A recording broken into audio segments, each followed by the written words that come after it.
ಮುಖ್ಯಮಂತ್ರಿ ಸಿದ್ದರಾಮಯ್ಯ ಅವರು ಈ ಬಜೆಟ್ ಮೂಲಕ ಬಹಳಷ್ಟು ಪ್ರಶ್ನೆಗಳಿಗೆ ತಮ್ಮ ಅನುಭವದ ಮೂಲಕ ಉತ್ತರಗಳನ್ನು ಕೊಟ್ಟಿದ್ದಾರೆ. ತಮ್ಮ ಅನುಭವದ 16ನೇ ಬಾರಿ ಈ ಬಜೆಟ್ನಲ್ಲಿ ಸಮಾನತೆಯ ನ್ಯಾಯವನ್ನು ಮಂಡಿಸಿದ್ದಾರೆ ಅಂತ ಶಿಕ್ಷಣ ಸಚಿವ ಎಸ್ ಮಧು ಬಂಗಾರಪ್ಪ ಹೇಳಿದ್ದಾರೆ.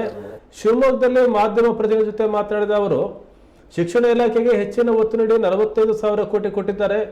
ಹೋದ ಬಾರಿ ಮೂಲಭೂತ ಸೌಕರ್ಯಗಳಿಗೆ ಒತ್ತು ನೀಡಲಾಗಿತ್ತು, ಈ ಬಾರಿ ಕಲಿಕೆಗೆ ಒತ್ತು ನೀಡಲಾಗಿದೆ. ಈ ಬಾರಿ ಪರೀಕ್ಷೆಯಲ್ಲಿ ಬಿಗಿ ಕ್ರಮ ಕೈಗೊಂಡಿದ್ವಿ.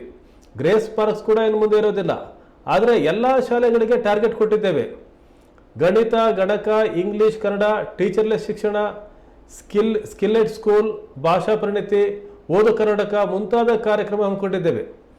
ಓದುವ ಪರಿಜ್ಞಾನ ಹೆಚ್ಚಳಕ್ಕೆ ಕ್ರಮ ಕೈಗೊಳ್ಳಲಾಗಿದೆ ಅಂತ ಹೇಳಿದ್ದಾರೆ. ನಂದು ಏನು ಕೇಳಿದ್ದೀನಿ ಎಲ್ಲದೂ ಕೊಟ್ಟಿದ್ದಾರೆ ನನಗೆ. ಆಲ್ಮೋಸ್ಟ್ ನನ್ನ ಇಲಾಖೆಗೆ ಒಂದು 41,000 crores ಪ್ಲಸ್ ಅಜೀಂ ಪ್ರೇಮ್ಜಿ ಫೌಂಡೇಶನ್ನು ಮತ್ತು ನಾವು ಏನು ಮೈಕ್ರೋಸಾಫ್ಟ್ ಅವ್ರ ಜೊತೆಗಿರ್ಬೋದು ICT ಪ್ರೋಗ್ರಾಮ್ಗಳಿಗೆ ಮತ್ತು ಎಂಥ ಶುಗರ್ ಎಂಥ ಸಾಯಿ ಶ್ಯೂರ್ ಇದೆಯಲ್ಲ ಅದಕ್ಕೆ ₹100 ಕೋಟಿ ನಾವು ಕೊಡ್ತೀವಿ. ಇನ್ನು ಉಳ್ಕಿದ್ದು 3 ದಿವಸದ ಅವ್ರು ಕೊಡ್ತಾರೆ. I think it's about 150 crores something. So ಆ 150 crores ಲೆಕ್ಕ ಬರಲ್ಲ. ಸೊ ಇದನ್ನೆಲ್ಲ ಹಾಕಿದರೆ ನಮ್ಮ ಶಾಲೆ ನಮ್ಮ ಜವಾಬ್ದಾರಿ ತಗೊಂಡ್ರೆ ಮತ್ತು CSR ಫಂಡಲ್ಲಿ 68 ಕೋಟಿ ಆಗಲೇ ಸೈನ್ ಮಾಡಿ ವರ್ಕ್ ಸ್ಟಾರ್ಟ್ ಆಗಿದೆ. ಮತ್ತು ADB ಏಷ್ಯನ್ ಡೆವಲಪ್ಮೆಂಟ್ ಬ್ಯಾಂಕ್ ಅವರು ಫಾರ್ ದ ಫಸ್ಟ್ ಟೈಮ್ ನಮ್ಮ ಇಲಾಖೆಯಲ್ಲಿ ಶಿಕ್ಷಣ ಇಲಾಖೆಗೆ ಅಷ್ಟು ಈಸಿಯಾಗಿ ಕೊಡೋದಿಲ್ಲ. ಇವೆಲ್ಲ ಏನು ಗೊತ್ತಾ, ಎಕ್ಸಸ್ ದುಡ್ಡು ಆಗುತ್ತೆ. ಸೊ ಐ ಥಿಂಕ್ ಒಂದು 45,000-50,000 crores ನಾನು 50,000 crores ಟಚ್ ಮಾಡ್ಬೋದು ಅಂತ 45 ಹಾಕ್ಕೊಳ್ಳಿ. 40 ಯಾಕೆಂದರೆ ನನ್ನ ಶಿಕ್ಷಣ ಅಂದಾಗ ಇನ್ಕ್ಲೂಡಿಂಗ್ ಹೈಯರ್ ಎಜುಕೇಷನ್ ಬರ್ತದೆ. ಬಟ್ ನಮ್ಮ ಗಾತ್ರ ಭಾಳ ಸಿಕ್ಕಾಬಡೆ ಗಾತ್ರ ಅಲ್ಲ. ನಾನು ಬರೀ ₹2,000 ಮಾಡಿದ್ದೆ ಜಾಸ್ತಿ. ಯಾರು ಗೆಸ್ಟ್ ಟೀಚರ್ಸಿಗೆ 43,000 ಇಂಟು 2,000 ಹಾಕ್ಕೊಳ್ಳಿ ತಿಂಗಳು. ಮತ್ತು ಬಿಸಿ ಊಟ ಎಲ್ಲ ಕಡೆನೂ ಇದ್ದಾರೆ, ಎಲ್ಲ ಶಾಲೆಯಲ್ಲೂ. ಸೊ ಅದನ್ನು ನೀವು ಲೆಕ್ಕ ಹಾಕ್ಕೊಳ್ಳಿ. ₹1,000. No 44,000 including everything. That is higher education, lower education, ಎಲ್ಲ ಎಜುಕೇಷನ್ ಅಂತ ಬರುತ್ತೆ.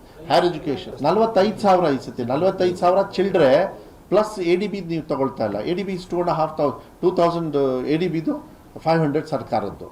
ಹಾಗೆ ತಗೊಂಡೋದ್ರೆ ನಮಗೆ ಹೋದ ಸತಿ ಇದಕ್ಕಿಂತ ಜಾಸ್ತಿ. I want to introduce, they wanted at 11th and 12th, 10th, 11th and 12th ಏನೋ. ನಾನು 8th ಸ್ಟಾರ್ಟ್ ಮಾಡ್ತಾ ಇದ್ದೀವಿ. Because this is the first time I am going to do. So skilled school ಅದು ನಾನು ಯೋಚನೆ ಮಾಡಿದ್ದು. ಅದನ್ನು ಈ ಹಾಲಿಡೇಸಲ್ಲಿ ಇದೆಲ್ಲ ಮಾಡ್ತಾರೆ, ಪ್ರೋಗ್ರಾಮ್ ಹಾಕ್ತಾರೆ ಯಾವ ರೀತಿ ಮಾಡಬೇಕು ಅಂತ ಹೇಳಿ. ಇದು ಟೆಕ್ನಾಲಜಿ ಇನ್ವಾಲ್ವ್ ಇರ್ತದೆ ಮತ್ತು lot of other things, lot of ಏನಾಗ್ತದೆ, ಮಕ್ಕಳಿಗೆ ಶಾಲೆಗೆ ಬಂದು ಬರೀ ಓದಿಸೋದಲ್ಲ, they should learn more than school. ಪರಿಸರ ಗೊತ್ತಾಗಬೇಕು, ನಾನು ನಿಮಗೆ ರೆಸ್ಪೆಕ್ಟ್ ಹೆಂಗೆ ಕೊಡಬೇಕು, ಬೇರೆಯವ್ರಿಗೆ ಹೆಂಗೆ ಮಾಡಬೇಕು, ಎಲ್ಲದು ಯಾವಾಗ ಬರ್ತದೆ ಅಂದರೆ when these activities are there.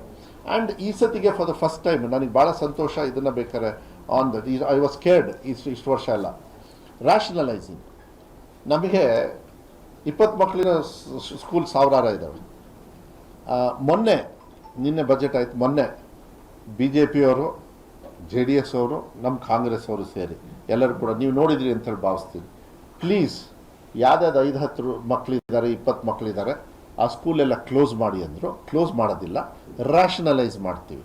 ಅಂದರೆ ಈಗ ಒಂದು ಶಾಲೆ ಇದೆ, ಇದೆಲ್ಲದು ಸೇರಿ ಎಲ್ಲ ಒಂದು ಒಳ್ಳೆ ಶಾಲೆ ಕೊಟ್ಟು, ಯಾಕೆಂದರೆ ಅಲ್ಲೂ ರೂಮ್ ಕೊಡಬೇಕು, ಮಕ್ಕಳ ಸಂಖ್ಯೆ 20ರಿಂದ 22 ಆಗುತ್ತೆ. ಇಲ್ಲೂ ಕೊಡಬೇಕು ಒಂದು ರೂಮು, 20ರಿಂದ 21 ಆಗುತ್ತೆ. ಅದ್ರ ಬದಲು ಒಂದು ಕಡೆ ಕೊಟ್ಟು ಟ್ರಾನ್ಸ್ಪೋರ್ಟೇಷನ್ ಕೊಡಿ ಅಂತ ಹೇಳಿದ್ದಾರೆ.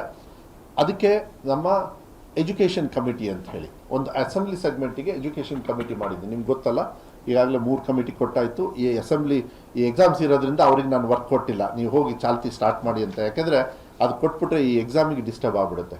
ಈ ಹಾಲಿಡೇ ಟೈಮಲ್ಲಿ ಎಜುಕೇಷನ್ ಕಮಿಟಿಯವರು ರ್ಯಾಷನಲೈಸ್ ಮಾಡಿ ಒಂದೊಂದು KPS ಶಾಲೆಯಲ್ಲೂ ಕೂಡ, ಯಾಕಂದರೆ ಈಗ ಹೆಚ್ಚು ಕಮ್ಮಿ ಐ ಕ್ಯಾನ್ ಟಾರ್ಗೆಟ್ ಅಬೌಟ್ 1000. ನನ್ನ ಕೈಯಲ್ಲಿರೋದು 1,000 KPS ಶಾಲೆಗಳಿದ್ದಾವೆ. ಈಗ 1,000 ಇದ್ದಾವೆ ನನ್ನ ಕೈಯಲ್ಲಿ. ಈಗ ನನ್ನ ಅಟ್ ಡಿಸ್ಪೋಸಲ್ ಒಂದು 200 ಆಗಲೇ ವರ್ಕು ಅಲೋಕೇಟ್ ಆಗಿದೆ. ಇನ್ನೊಂದು 800+ ಇದ್ದಾವೆ. ಸೊ ಇದು ಕೊಡಬೇಕಾದ್ರೆ ರ್ಯಾಷನಲೈಸ್ ಮಾಡೋಣ ಅಂಥೇಳಿ. ಯಾಕೆಂದರೆ ಒಳ್ಳೆಯದು ಶಾಲೆ ಇದ್ದು ಒಂದು 2-3 ಕಿಲೋಮೀಟರ್ಸ್ ಇಲ್ಲ 5 ಕಿಲೋಮೀಟರ್ಸ್ ಲೀಡ್ ನಾನು ಟ್ರಾನ್ಸ್ಪೋರ್ಟೇಷನ್ ಕೊಟ್ಬಿಟ್ರೆ ಮಕ್ಕಳಿಗೆ ಅನುಕೂಲ ಆಗ್ತದೆ, ಸುರಕ್ಷಿತವಾಗಿ ಬರ್ತಾರೆ, ಹೋಗ್ತಾರೆ, ಬೇರೆಯವ್ರಿಗೂ ಕೂಡ ಜಾಬ್ ಕೊಡ್ತಕ್ಕಂಥ ವ್ಯವಸ್ಥೆನೂ ಕೂಡ ನಾವು ಮಾಡೋದಕ್ಕಾಗುತ್ತೆ. ಆದರೆ ಒಂದು ನಿಜವಾಗ್ಲೂ ನೀವು ಅಪ್ರಿಷಿಯೇಟ್ ಮಾಡಬೇಕು, ಇಷ್ಟೊಂದು ಬಜೆಟಲ್ಲಿ ಎಲ್ಲರಿಗೂ ಅಲೋಕೇಶನ್ ಕೊಡೋದು ಅದೆಲ್ಲ ಇರ್ತದೆ, ಕೆಲವರಿಗೆ ಹೆಚ್ಚು ಕಮ್ಮಿ ಇದೆ. ಶಿಕ್ಷಣಕ್ಕೆ ಮೊದಲು ನೀವು ಯಾವುದೇ ಕಾರಣಕ್ಕೂ ತೊಂದರೆ ಮಾಡ್ಕೋಬೇಡಿ. ಅದನ್ನು ನನಗೆ ಬಜೆಟ್ ಬ್ರೀಫಿಂಗಲ್ಲಿ ಹೇಳಿದರು.